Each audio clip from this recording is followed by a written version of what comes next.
Hello, est-ce que tu pourrais faire une vidéo sur Parcoursup? Je viens pas de France, mais j'aimerais faire mes études là-bas et en me renseignant, les écoles me parlent de Parcoursup, mais je suis un peu perdu. Voilà. Ah là, Parcoursup, Parcoursup, Parcoursup.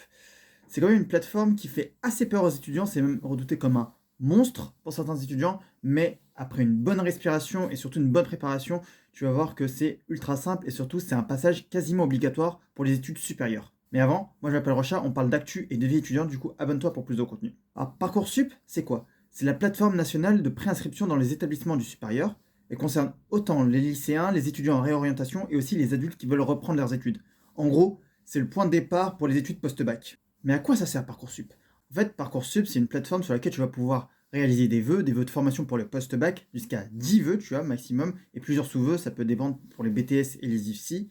Et le but du jeu, c'est que tu trouves ta bonne formation, que tu t'ouvres le plus de voies, mais aussi que les formations arrivent à constituer leur promotion dédiée. À savoir qu'il n'y a pas besoin forcément de classer les vœux ou bien de les ranger dans un certain ordre, tu es libre jusqu'à la phase d'admission. Et comment ça marche concrètement? Alors je vais te donner le planning pour Parcoursup 2026 et tu vas voir, ça va être hyper clair. À partir de novembre 2025, c'est-à-dire maintenant, tu vas pouvoir découvrir les formations, les attendus et surtout les débouchés de chacune des formations. Mais c'est à partir de janvier que tout commence. Le 19 janvier 2026, c'est là que tu vas pouvoir t'inscrire en donnant toutes tes informations, mais aussi formuler tes premiers vœux. C'est jusqu'au 1er avril que tu vas pouvoir compléter ton dossier, le finaliser et surtout valider chacun de tes vœux en donnant différents documents, des bulletins, des CV, des lettres de motivation ou d'autres. À partir du 2 juin 2026, c'est là qu'on rentre dans le vif du sujet, c'est la phase principale d'admission. C'est là que tu vas commencer à voir les réponses des formations des établissements et là tu vas pouvoir faire un petit peu ta petite tambouille et classer et voir au fur et à mesure quelle formation tu veux intégrer. Et si tu n'as rien en phase principale, tu as toujours la phase secondaire.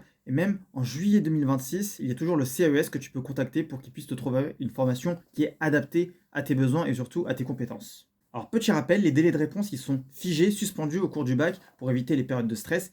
Et si tu vises une formation en apprentissage, tu peux t'inscrire tout au long de l'année sans contrainte de calendrier. Dernier petit conseil, même si beaucoup de formations sont présentes sur Parcoursup, ça ne veut pas dire que toutes les formations sont Parcoursup. Il y a quand même beaucoup de formations et d'établissements qui recrutent hors Parcoursup. Du coup, c'est à toi de contacter les établissements et de réaliser ton propre dossier. Donc l'essentiel à retenir dans tout ça, c'est de s'informer sur les formations que tu veux viser, les débouchés, quel établissement tu vises, savoir s'il recrute sur Parcoursup ou pas, et bien finaliser ton dossier. Parce que même si Parcoursup, ça peut paraître des avis, une véritable loterie, il y a quand même une part d'optimisation et de stratégie à adopter. Et toi, est-ce que tu as une question sur la vie étudiante? N'hésite pas à me la poser en commentaire. Et nous, on se retrouve pour une prochaine vidéo. A plus!